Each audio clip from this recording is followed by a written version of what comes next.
I can see your face, but I can't see. I can see your little picture, but I can't see you.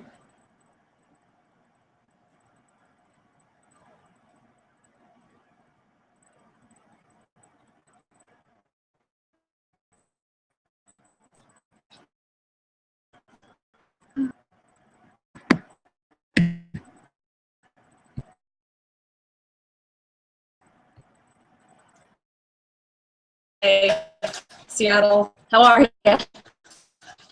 Knocked over my water.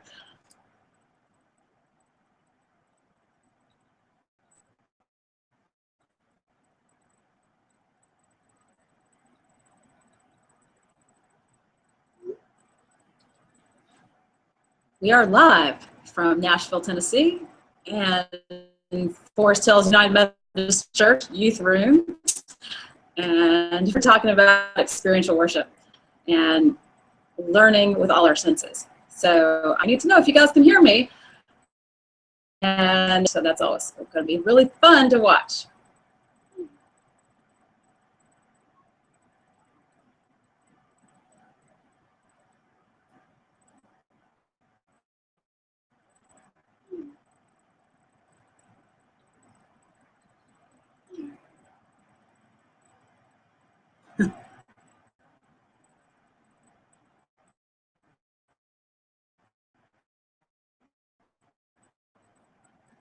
We need our tech people to help us out.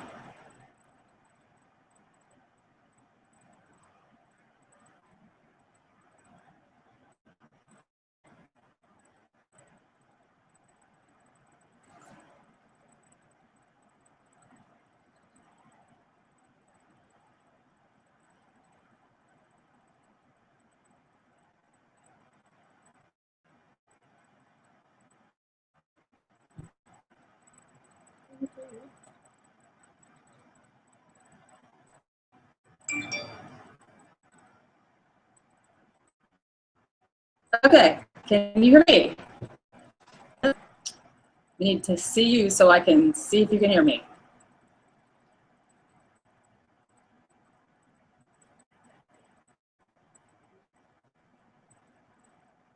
I see your beautiful face icon, but still can't see the room.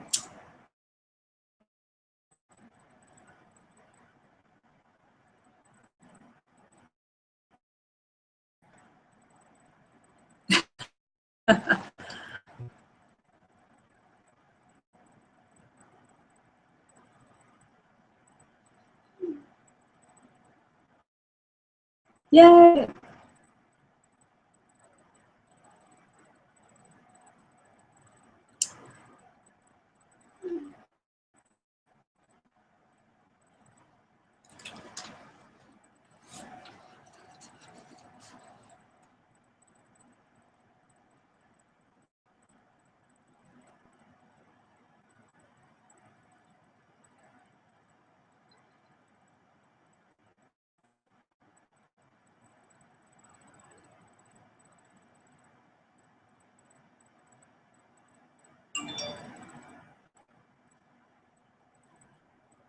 Nice.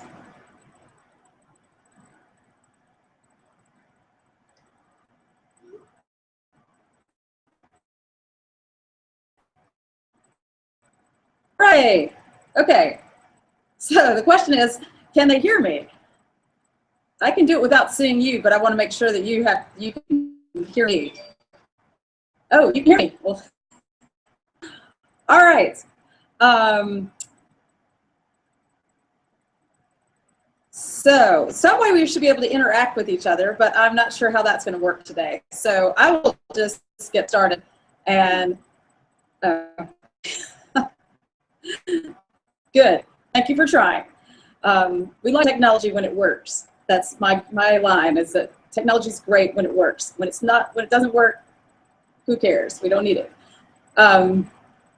So if, while Jen is working on the technology, if somebody in the room wants to pass around the duct tape and everybody tear off a piece, kind of like this long, that'd be awesome. That will get started. And then you can stick it together the sticky sides together. Like that.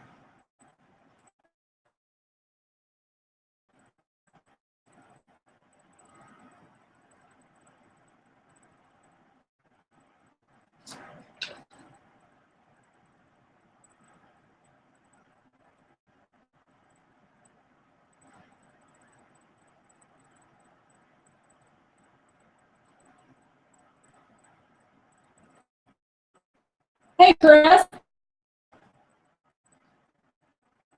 I can see, but I can't see them, and they're working on it from their side. Any ideas?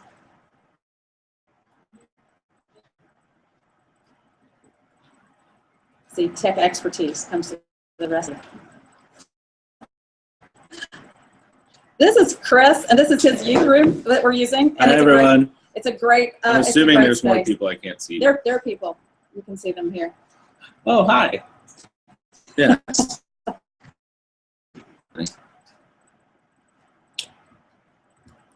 You can't hear her either. No, I can't. That's the hearing part. That's the hard part. So, hey, Jen, it looks like you have the mute button clicked and your camera button clicked. Are you on the same device that you used yesterday?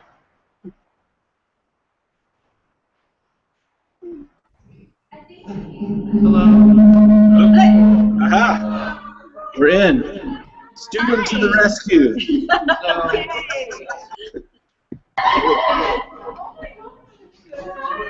Right. That one worked. Okay,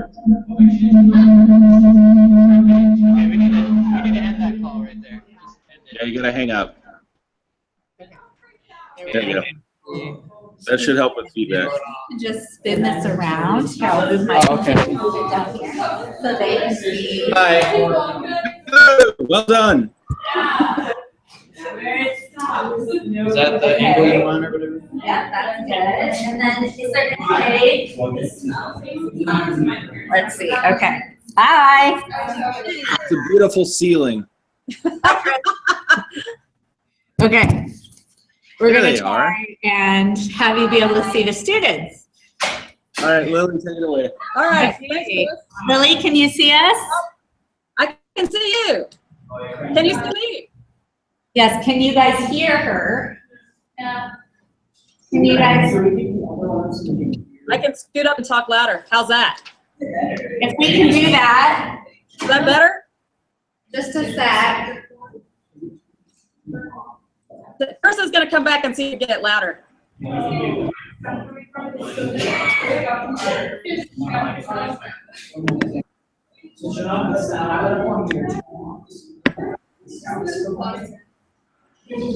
right. How's that? Is that louder?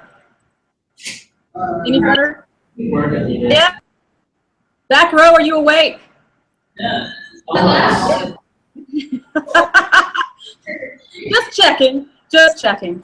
You may just have to be closer. Yeah, move closer. Move closer. We're going to. Oh yeah. How's that? We have. Jen, you log back in again. We have echoes. It's because she's on there twice. Where's your microphone, by the way? Oh, there it is. Oh, okay. So the issue is that the classroom computer does not have a microphone or a camera. So, and my computer would not hook into the web here. Are you getting the terrible echo? Really bad experiential. This is bad. Okay, so we still have 2 Jens on there. We do. That's why we're getting the echo. Okay. Can someone disconnect one of Jen? I mean, we can kick her off, but We can kick her off. that's mean. Right, okay.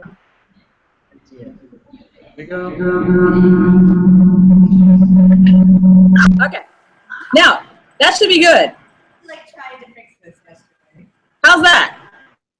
Are we live again? It's just quiet. It's just quiet. That's better. This works, it's just Can you not. hear me now? It's just quiet, Lily. It's kind of hard. So I tried to hook into the classroom computer because then it is hooked into the speakers. Okay. So that's what we were playing with just now. Okay. We have some techie people trying to see if there's a way to fix it. But otherwise, I might just have to say, why don't you guys move up? And then hopefully we can all hear you. Okay. Or you could just yell, Lily, really loud, and maybe we can hear you from Nashville. We're gonna try. We're gonna try to get a little. We're gonna see if we can do this earbuds. So actually, on the top of your headphone jack, Hey, you can let it reach that. Where's it at? Right at the top here. Okay. is that better? Great. We are cooking with gas here. Not heard at all. Can you talk, Lily? Yep. Hey, how are you? Good. Here comes the Swedish fish.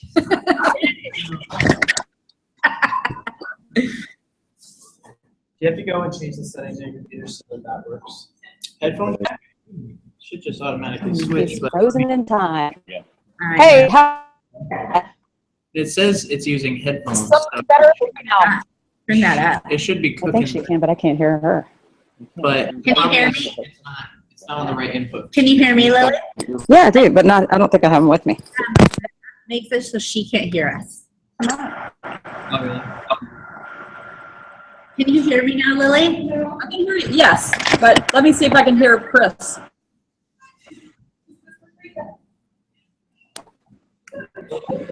Can you guys hear me? Yeah, I can hear you. We're just I can trying to hear get them. it to be louder. What about speakers? Our Hold headphones, on a yeah. second. Click that. Just talk again. How about that? Yay! Okay, I'm just gonna stand up and talk. It's all right. All right. Taylor, Go for Jeremy, it. Thank you. we can all hear you now. Okay, excellent.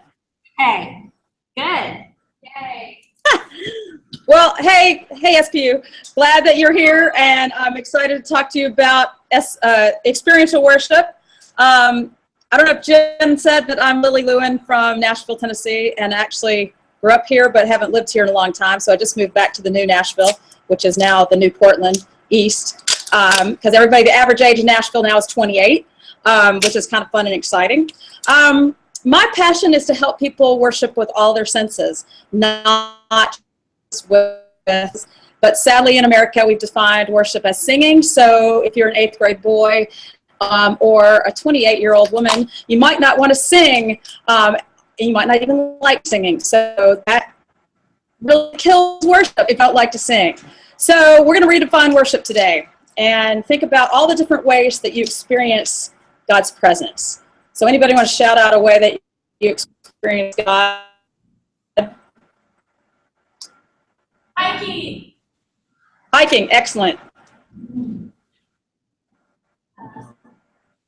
Repeat it if I can't hear it.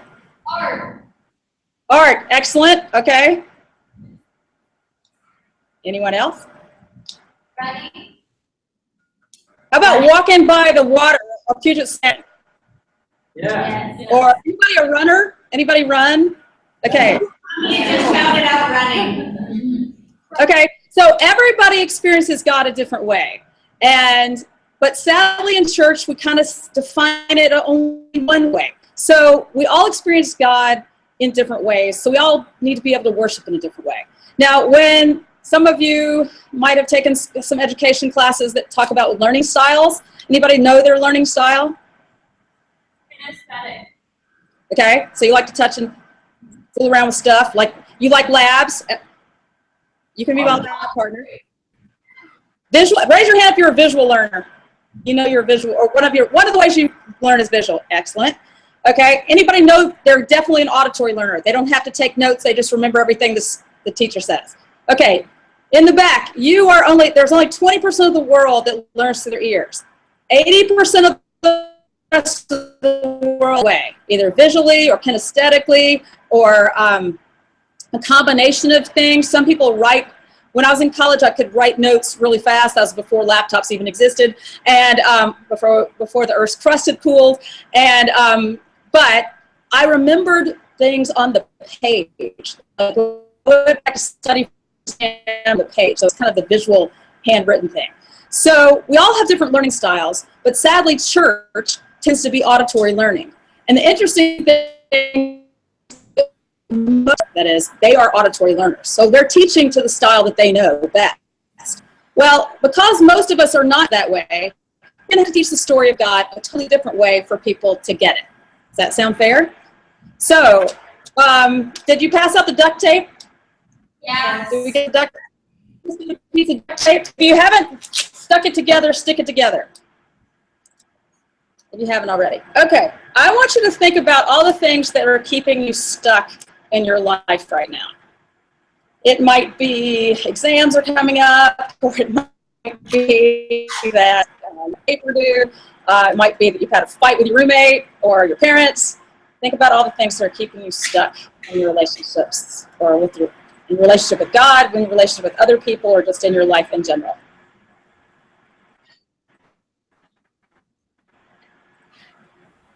Okay?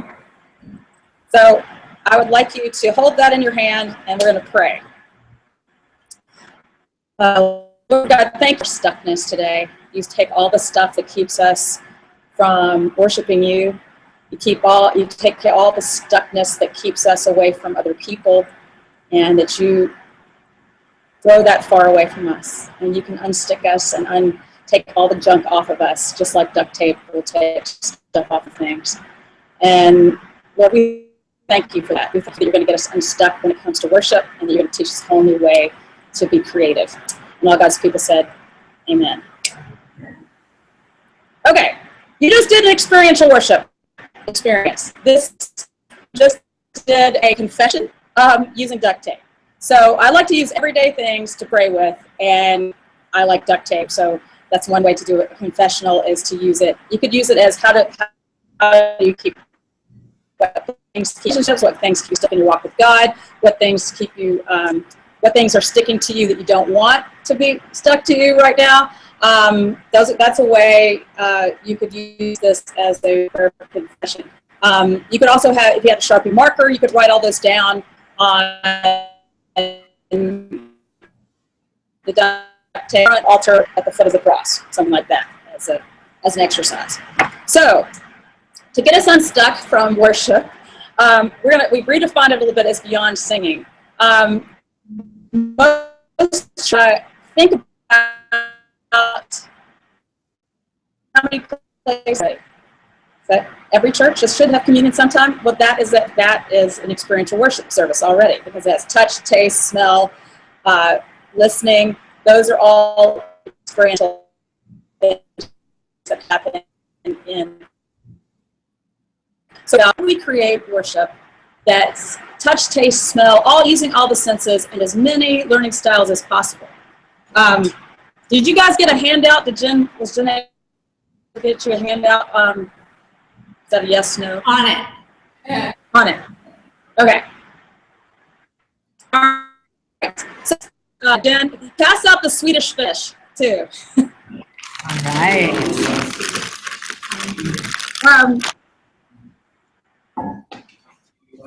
Oh, she was out. How many of you have experienced prayer stations somewhere in a worship service? What's the question? Raise your hand if I can see you, so I can see it. I said, how many people have experienced a prayer station or something like that in a worship setting somewhere? Awesome. Okay, thank you. Love the side view. And in your experience with that, was it a thumbs up, thumbs down, side, positive experience? Okay, all right. Negative experience? Somebody tell me why. What made it interesting?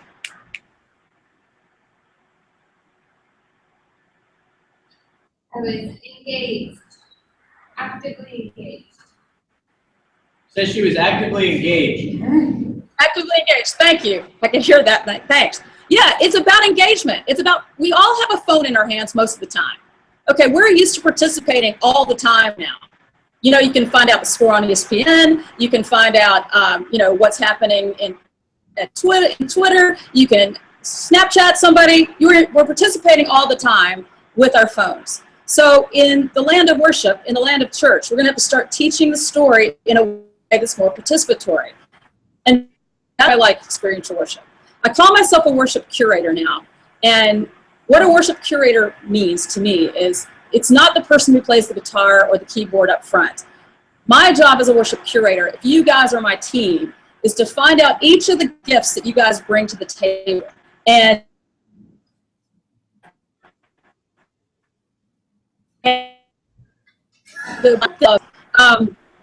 in terms of youth ministry, it could be who are the people in my, who are the people, what, say that again? I'm not repeating that last part. You cut out for a long time. So we heard how you can use your gifts in ministry and. Okay, so if I'm a worship curator, my job is to find out all the gifts in my community. And if you guys are my team, let's just play that you're my worship team. That's not about music for me. One person may be the person who likes to go to iTunes and download things and is really up on all, you know, loves to investigate new music. That would be the person that I would want to be my music person. Now, there might be a musician amongst you, which is cool. So I would need a musician, but that's not the first thing I look for. The other piece of, if it's your youth group, if you're thinking of a youth ministry context, you find the people who are your photographers, because everybody has a phone now and has a great camera on their phones a lot. People are out taking pictures all the time for Instagram. So what if we use those pictures as the slides, or as, you know, print them out and actually have them on a table to experience something. You just give people heads up notice of, hey, we're going to talk about Pentecost because it's coming up on May 15th. So what are the actions of the Holy Spirit that you see out in the community? And have people take pictures. If you're the worship curator, veto power. So you say, well, that looks great, but that's not so much. So you get the power and the control over what happens, but you're using the gifts of the people who are right there. Anybody like to write poetry? Would confess that they like to write poetry, or I journal a lot. There might be somebody who that's their gift. They love to write. They are always writing either poems or they're writing a journal. That person might want to write an opening prayer for worship, benediction, or a call to worship prayer. And you have a lot more buy-in when somebody you know wrote the prayer than somebody 150 years ago. Not that those are bad prayers, but you have more buy-in. So using the gifts amongst the people that you. Another one of my passions is to see artists come back to worship. Sadly, in the Reformation, we kicked out the artists, and we kicked out the icons, and we kicked out all the visual things because we went up here and got in our minds way too much. So bringing art back into a worship time is a really passion of mine. One church I worked in, the little kids had a table where they could go draw during the service. And I was like, well, how come they get to draw and I don't? Because the way I experience God in a regular traditional worship service, doesn't matter what flavor it is, but I bring my sketchbook and my colored pencils or my crayons and I draw during worship. That's how I experience God. 2 weeks ago when I was out in Seattle for the Habit Conference, and I was actually staying at Den's house, I went to a worship service out in Bothell. And I sat there with my sketch pad and I was drawing as the guy was preaching. And the woman who was sitting next to me, she had her bulletin out and she was kind of drawing her bulletin. And she turned to me and she said, I never knew anybody else did this. I said, I've been doing this since I was about 5 years old. I was the person in church that took the pew envelopes and all the greeting cards, and I would draw all over them with the little golf pencils in the pews. And then I'd stick them in the offering plate and send them in to the pastor every Sunday. So now I've just morphed it to go, well, why not bring your regular sketchbook that you have and bring in colored pencils? And that's how I remember the sermon or the teaching of the day as I draw it out. So giving people permission to do that in worship is a big deal to me. Also bringing in art in another way to tell the story, like using, could be I'm creating a prayer experience in the room where I'm sitting, for Chris's youth group and his Sunday school on Sunday morning. It's called Journey to Pentecost. And so most people in the Christian church, at least Protestant Christian churches, don't even celebrate Pentecost. Story, looking at people who experienced Jesus post-resurrection, and we're creating the space so that people actually kind of catch the story of what happened after Pentecost. So we're going to stand in front of a fan, experience the wind, like the whole. We're going to write it's the birthday of the church, so we're going to write a birthday wish for the church at large on birthday napkins and have cupcakes as one of the prayer stations. And we're going the one we're going to look at today and with you guys is John 21, because that's something that happened post-resurrection. So if anybody's got their Bible, or if you've got your phone, you can look up John 21, and we'll do page 2 of, should be page 2 maybe, that says experiential process, how to get started. Anybody got John 21 handy?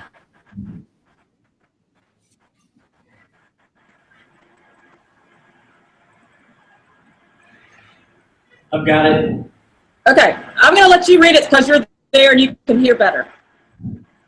All right. Before you read it, I want you to think, in a perfect world, I'd read this 3 times, like Lectio Divina. You guys done Lectio Divina before, where it's a holy listening? Yeah. Some people are shaking their heads. Okay, you know what I'm talking about. So, if you guys were my worship team, I would have us meet like this, and I would get 3 voices to read this passage of scripture. And we're going to just read it once, but I want you to listen for what are the things that are naturally present in the passage. What are the natural senses, the natural objects? Where are we? What are the smells? Who's there? I'm an old English teacher, so the who, what, when, where, why questions. So think about what's naturally present. We're only going to do like the first 12 verses. So I think that's about 12 or 13 where it stops before he starts talking to Peter. Okay? Does that make sense? I need to look at my phone. We can find out. Sorry. Bible Gateway keeps shutting down. Okay, so we're listening to John 21, listening for the things that are naturally present in that passage. All right? The whole chapter? No, we're going, hold on one sec.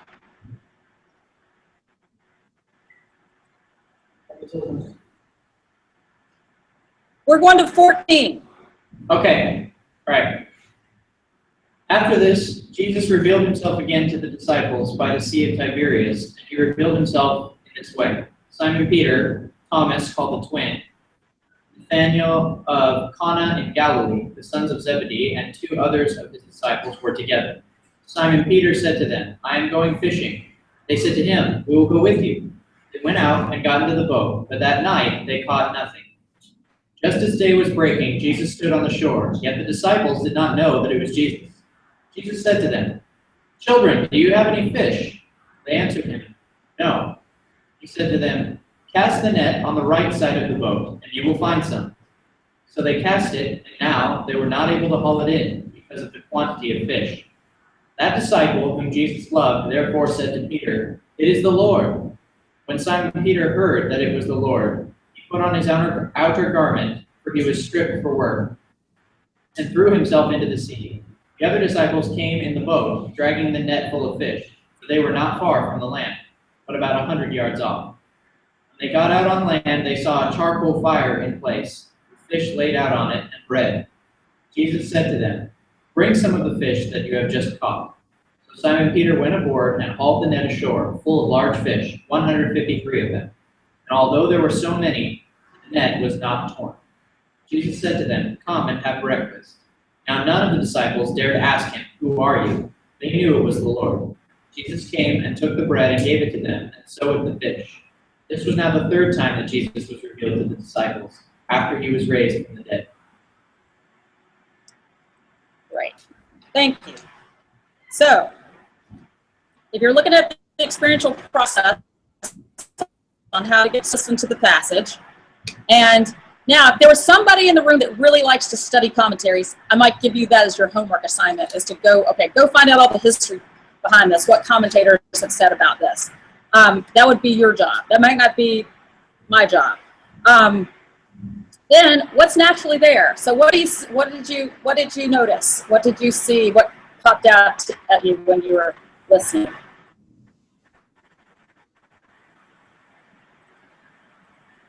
You're by the sea.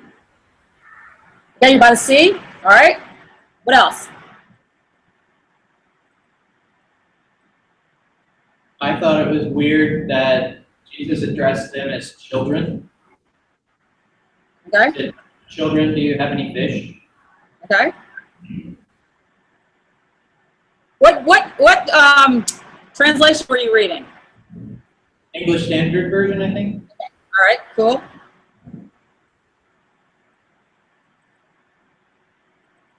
So if you were going to do this with your youth group or with your church community or your small group, how would you set up the scene to make it live? What could you do to make it so you experience it?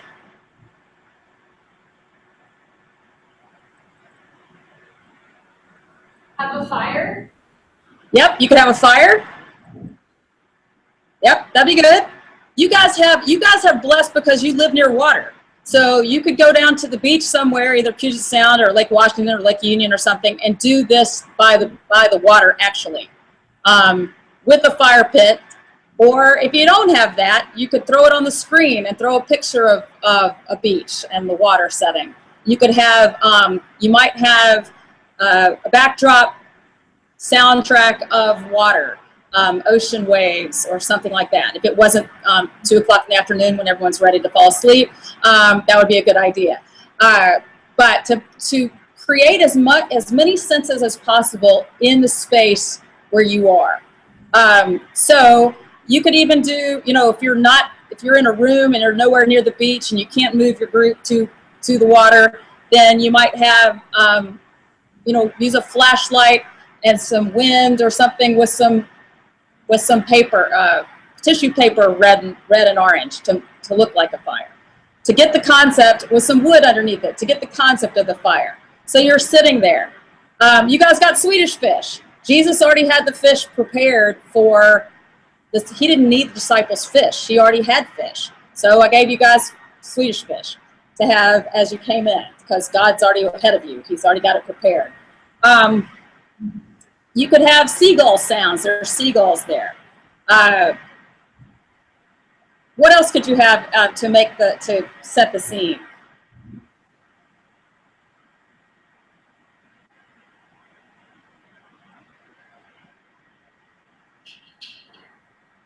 If you're at the beach, what do you got?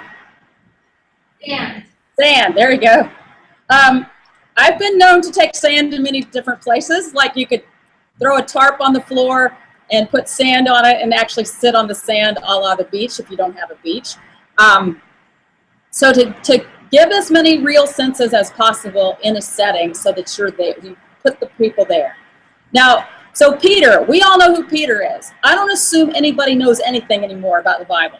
So if you were going to take this whole passage and make it one prayer experience, you might start out with who the heck is Peter and who are the other disciples with them, and kind of do something to announce who Peter is. You might look back at the fact that another time Peter was fishing and Jesus called him to follow him and told him where to fish again. So you might do something with that. You might have like copies of fish, run off, everybody got a fish handed out to them. And so you could ask, how has God provided for you in the last week? So that everybody writes down on that fish how God has provided for them, and you think about that. And then the flip side to that would be, Jen, do you have paper plates? Yeah. Okay, so I'll tell you what the flip side is in a second. So you're trying to create, you're the atmosphere architect. That's on the first side of the sheet. But the atmosphere architecture is everything in the room is thought about so that you feel it when you walk in the space. The music is a layer of it. The sights and sounds when you see this place. We did a worship experience called Absorbing God. And where we did this was in our prayer chapel, and we had a long hallway that got you to the chapel. And so we put a piece of butcher paper down the floor, and then we wrote on it, what are all the things you've absorbed this week? What are the good things you've absorbed? What are the bad things you've absorbed? Think about how many things absorb in your life and how you absorb things. And all around the hall were things like Pampers and Love's diapers and toilet paper and sponges like you wash your car with and paper towels. So all those things that are absorbed were all down that hall visually. So when you walked in, then everybody got a really cheap paper towel when they walked into the worship space. And we use cheap paper towels because they fall apart, but not like Bounty that doesn't fall apart. So cheap paper towels, and then we used washable like Crayola markers.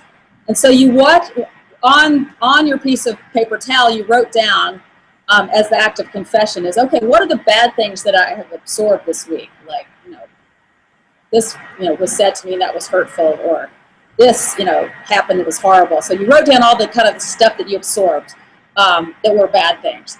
And then you brought it, they had a huge big bowl of water at the front. And so everybody came up and put their paper towel with their negative things they absorbed and gave it to Jesus, the living water.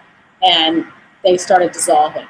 I'll tell you to use the cheap paper towels because once we did it and they didn't dissolve, so that kind of wrecks the whole mood of the confession. So we first asked the question, if you guys are planning something, you ask, what do we want everybody to take away from that?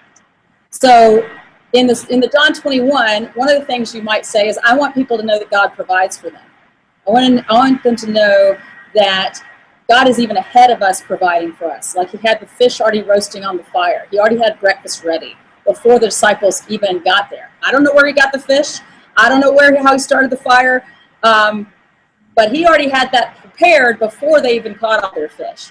So you might write down on your paper plate. You can use that like the fish. And I'll go ahead and do that. How has God prepared the way for you this week or this month at school or in your life, in your relationships? How has He prepared the way? What's He done? What's one or two things He's done for you that you know is God?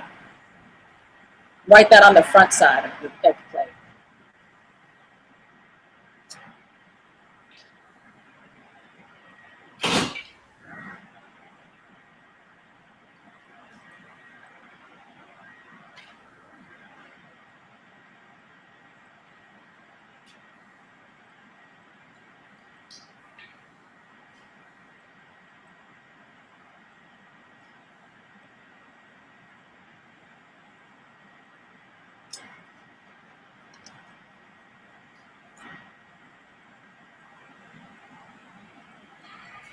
Okay, and now on the back side of your paper plate, how do you need Him to provide for you in the coming weeks or the coming days?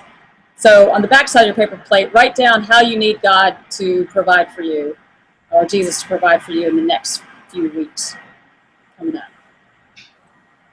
Maybe it's help with school, work, friends, peace in the middle of craziness.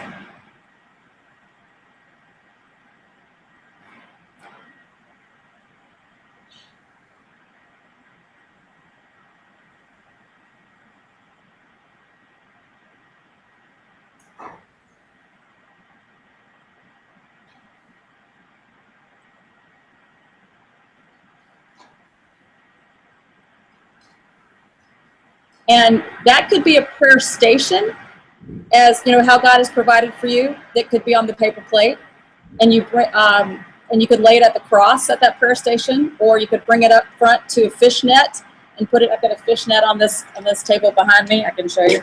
There we go. Paper plates and the fishnet, or you could do it as a corporate response. Prayer station would be an individual response, and then the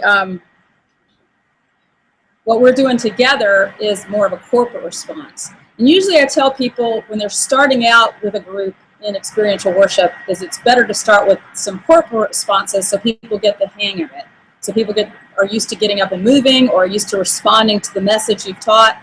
And then you can start adding prayer stations off of that as a response to whatever the teaching or the talk is.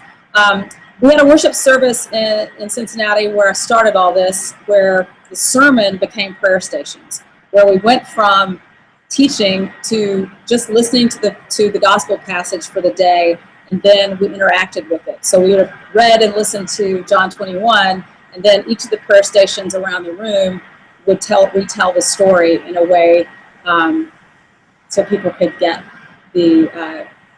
John 21, touchable, tangible, that kind of thing. Look back at your list and see what else we haven't talked about. One of the things when I started all this, I've learned several things. One is it's great to start a collection of gear. If you're actually a youth pastor at a church or a Christian ed person at a church, some churches have a big closet of lots of gear and old props and stuff. You go raid those kind of places. Or you go to somebody's attic or somebody's basement or somebody's garage who has a lot of stuff, and you say, oh, I could use that, or I could use that. Old suitcases. Oh, we have 3 minutes? Okay. 3 minutes. Okay, I'm going to shut up then. I'm going to let you guys ask me a question or respond in some way. So I'll give you kind of a really fast overview and you've got all the gear right here that can teach you how to take a passage of scripture and make it interactive. But ask me a question before kind of closing for us. Yes, ma'am. Like, how big of groups are you using for your worship? How big a group am I doing this with?